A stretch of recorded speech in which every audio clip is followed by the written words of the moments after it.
KHOU-TV, Houston.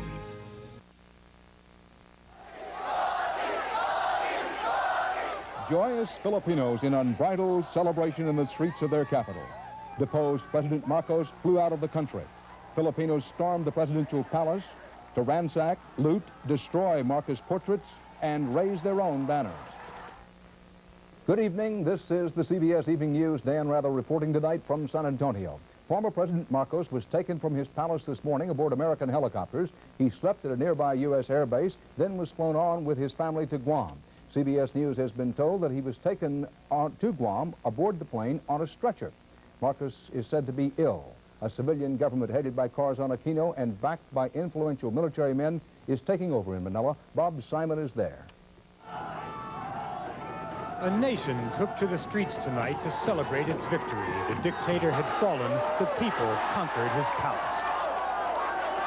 For a generation, it had been the forbidden city in the Philippines. Tonight, it was renamed Freedom Park. If you've ever wanted to know what a revolution looks like, feast your eyes on Manila tonight.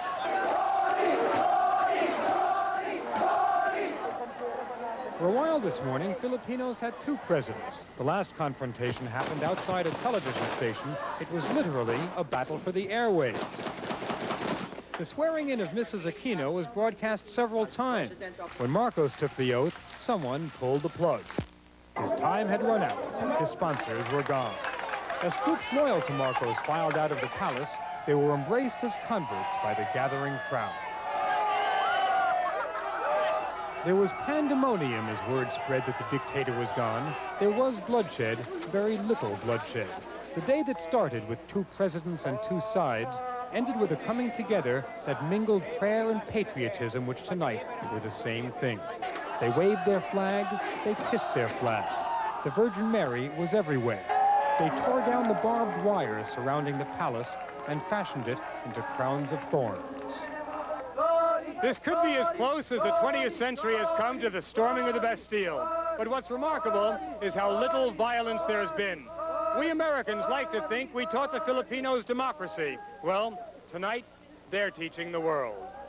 They did it with a naive and passionate and compelling faith in the democratic process. No bullets, no harm to the man they hated.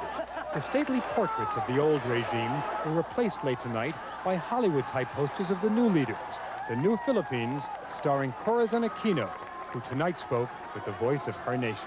We are finally free, and we can be truly proud of the unprecedented way we achieved our freedom, with courage and with determination, and most important, in peace.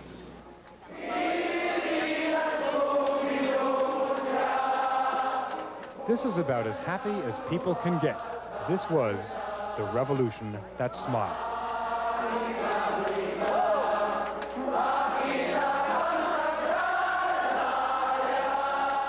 Bob Simon, CBS News, Manila. Are taking power in the name and by the will of the Filipino people. Corazon Aquino's people power had triumphed. The campaign motivated millions who had never before been politically involved. And in the last critical days when it was gumption against guns, people power meant unarmed civilians placing their bodies between the Marcos troops and a handful of determined mutineers. The thousands of Filipinos who protectively surrounded the rebel-held army camp and the captured government TV station gave Marcos the choice of wholesale slaughter or giving up. But there was nothing spontaneous or accidental about people power. It was directed by professionals in the art of nonviolence, mostly Catholic clergy, who on marathon TV broadcasts taught people how to encourage Marcos troops to defect, how to give the enemy presents of food and cigarettes, how to block the roads every time the armor came out of the palace grounds, and force the soldiers to go back. But tonight, in victory, people power went on a rampage, perhaps an omen that people power is a weapon that changes its meaning once a battle is won. The test for President Aquino now is whether her ability to motivate the people translates into an ability to govern them. John Sheehan, CBS News, Manila. Bob Simon in Manila. It's now Wednesday morning there. Will there be any retaliation against Americans or members of the Marcos regime?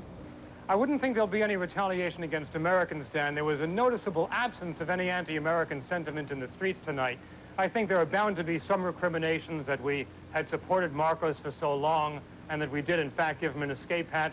But it seems that the American policy of distancing itself progressively from Marcos over the last year has paid off. In terms of recrimination against other Filipinos, Mrs. Aquino is on record as saying that she does not want this. She wants reconciliation. There are a lot of old scores to be settled. Some scores definitely will be settled. There's little question of that. Bob, what's the situation with the communist insurgents? Does this not give them a new window of opportunity? Absolutely, Dan. The worst enemy of a communist insurgent is a liberal. And Mrs. Aquino and the very bright people around her that make up the Aquino team are declared liberals. An ally of a communist is a dictator such as President Marcos. The communists have a much rougher time now with Mrs. Aquino in power. In a moment, President Reagan's role reversal, first helping keep Marcos in power, then pulling the plug. And we'll also have today's new dramatic testimony about the day Space Shuttle Challenger died.